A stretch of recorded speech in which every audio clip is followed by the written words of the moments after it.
Hi my loves, it is Shamama and I'm here with another video for you guys. Journey's here too, he's laying down. We'll see if he can stay calm and quiet through this video. I wanted to talk to you guys about what's going on. We just went through the full moon eclipse in Sagittarius. The energies have been all over the place. There's been a lot of heaviness, a lot of darkness. We have been clearing a lot of dark, low vibration energies for ourselves and for the collective and for humanity as a whole. Those of you who joined me on Friday it was, yeah, we did a collective call where we did a lot of grid work. We cleared out a lot of these low vibrations and set up huge fields of protection to help all of us work through what is happening. There is a lot of karmic clearing still happening, and I don't mean karmic as in karmic partners. I mean, yes, that's all part of it, but we are really focusing on going through this retrograde, these planets in retrograde. We are going to have 7 planets in retrograde in the midst of this eclipse season. We had the eclipse on Friday. We have another one, I think, on the 21st for around the 21st or on the 21st for the new moon. Then we have another one coming in July. So we have a lot of things that are going to be shifting, a lot of things that we are going to be reviewing in our lives. You know, again, the higher we ascend, the deeper we can go within ourselves. So we are clearing and moving a lot of energy right now. For me, I felt like super like spacey, almost like in a dream-like state. A couple of other people have reported the same thing that I've talked to. And we really need to anchor and ground at this time. Timelines are shifting very quickly, and things are kind of unsettled right now. There has been a significant amount of darkness around, and I mean by darkness, low vibration, toxic energies that are trying to interfere with the work we are doing. So I just want you guys to be aware of what we're headed into.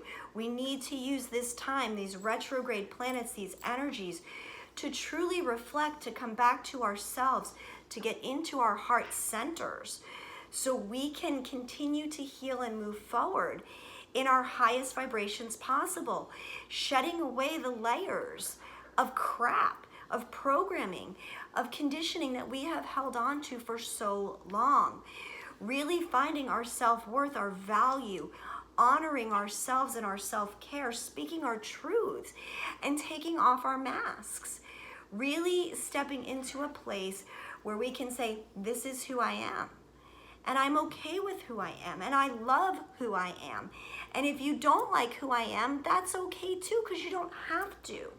But everybody is entitled to be who they are and feel comfortable and free without judgment from other people to be who they are.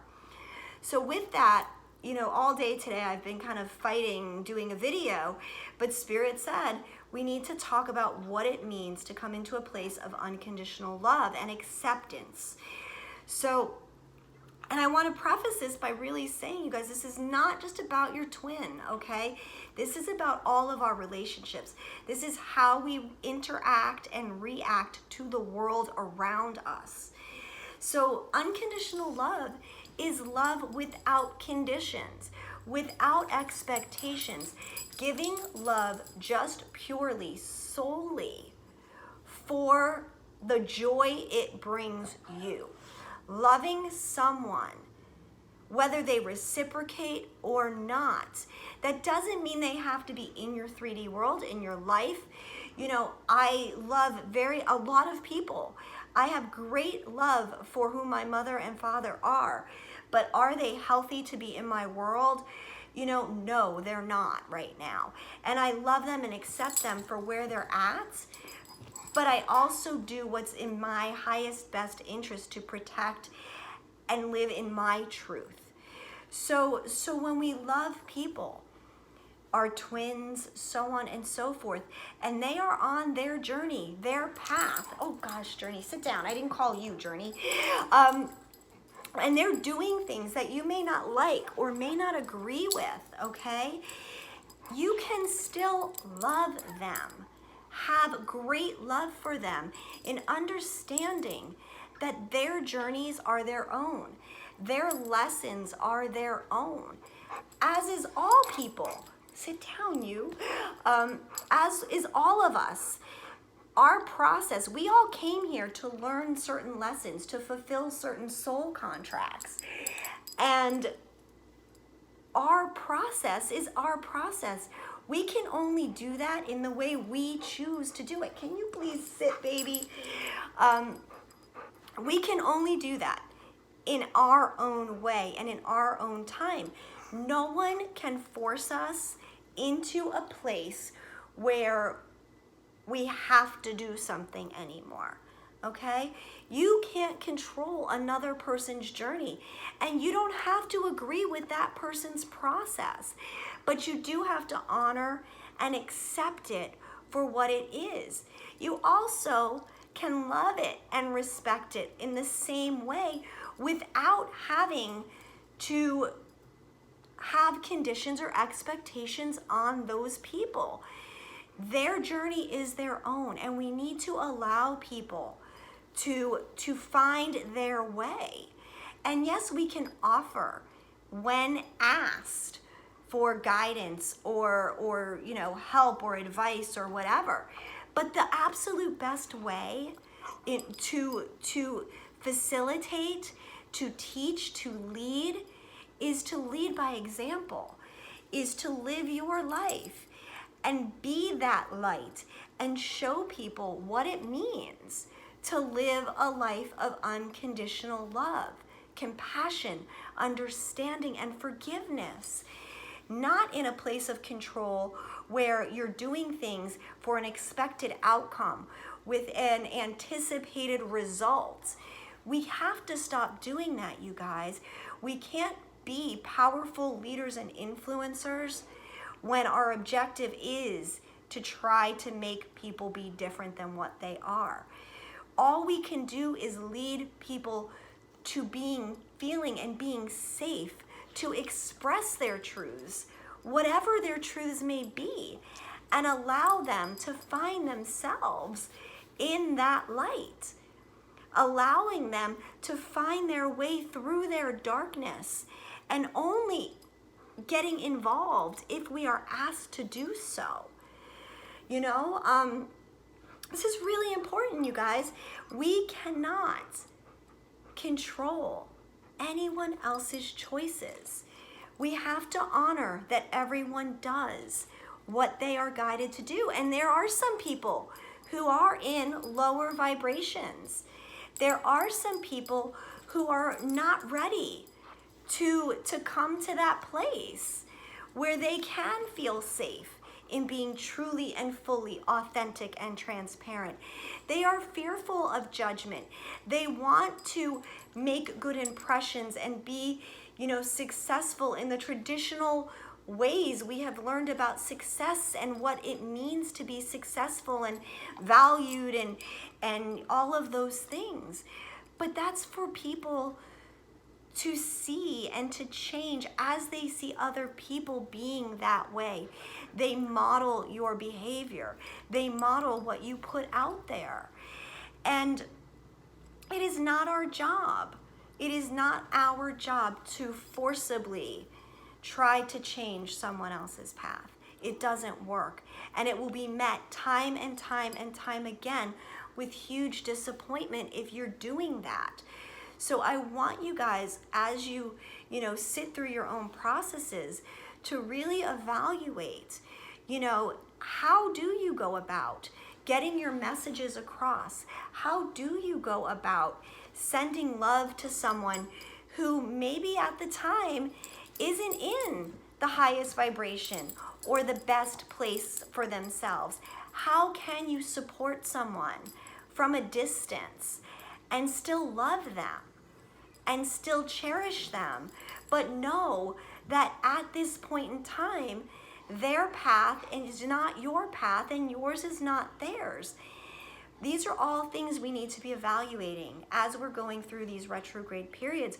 We need to look at what areas of our lives, of ourselves, are we still fearful about hurting people's feelings or disappointing people or not being fully authentic. These are all really important areas that we need to be focusing on, you guys. So I guess the whole point of this message, and it's going to be short, is just to come into this place, evaluate your actions, your intentions behind the things that you do, and know that you can't attach to any outcome that is your ulterior motive. You can't do something with ulterior motives. You have to do things out of a place of just pure love, and not expect anything in return. And if you don't want to do something, then don't do it. Don't do something because you're afraid of disappointing a person, or because you're afraid that, oh, so-and-so is going to get mad at me if I don't, or this is an obligation that I have to fulfill. There are no obligations. Your only obligation is to yourself. The only person you have control over is you, your feelings, your intentions, your actions, and your reactions. And the best way to build and teach and help others is to just be your truthful, authentic self. It's okay to shine, even if you don't feel shiny. It's okay to show people that you're having a shitty day. We've gotten so far away from the politically correct responses to things. People ask, hi, how are you? And everybody's, oh, I'm good, I'm fine. Nobody ever really shares, what's really going on for them, because people, most people don't want to be bothered. In knowing the truth, knowing if you are having a dark day or a great day or a so-so day, those of us who are aware, awakened, enlightened, self-aware and of a higher consciousness, can truly hold space. When we ask someone how they are, we don't want a politically correct answer. We want something genuine. We want something true and real from people. And the only way you get that is to show people the true, real you. It's a reciprocity of energy. It's meeting someone where they're at and being able to show up and be there without any conditions attached, without saying, oh, well, I did something nice for you, so now next time you owe me, or well, I did something nice and now I expect something back, or I, sent my twin love and he didn't reciprocate. It's not about what you get back out of it from someone else. It's what you get out of it for yourself. So if it makes you feel good, if it brings you joy, then that's the place we need to be. Anything that brings you grief, pain, sadness, suffering, that's low vibration. And it causes those things because it's disingenuine for your soul. You are not meant to be in a space of heartache and pain and suffering. We are meant to live a happy, joyful life. And the only way to do that is to drop the masks, to let go of control, to accept everyone from a place of unconditional love and understanding. So I hope all of this makes sense to you guys. If you guys want to subscribe to Patreon, I do a lot of videos there. I post daily cards there. There's a lot more information. It's a much tighter, closer tribe. It's patreon.com/the Mama Hunting Owl. There's a lot of different tiers that you guys can join on if you want to be more involved, to hear more messages, to learn, to heal, to grow together. I really do encourage you guys to subscribe over there.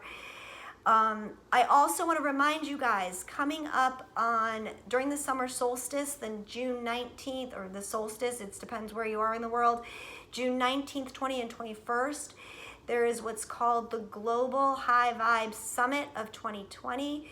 There will be 30 speakers, 10 different panels of topics that we will be talking about. We want to raise as much energy as we can during this time. We want to share wisdom. We want to light up the world, and we all want to connect. So check it out. Go to Instagram, Global High Vibe Summit 2020, and you can register there. Look at my Instagram too, guys. I have a lot of stuff posted about it there. And I love you all. I am always sending you so much love and light. Gratitude and blessings, always, beautiful souls. Journey says bye, and we will talk soon. I love you guys. Bye-bye.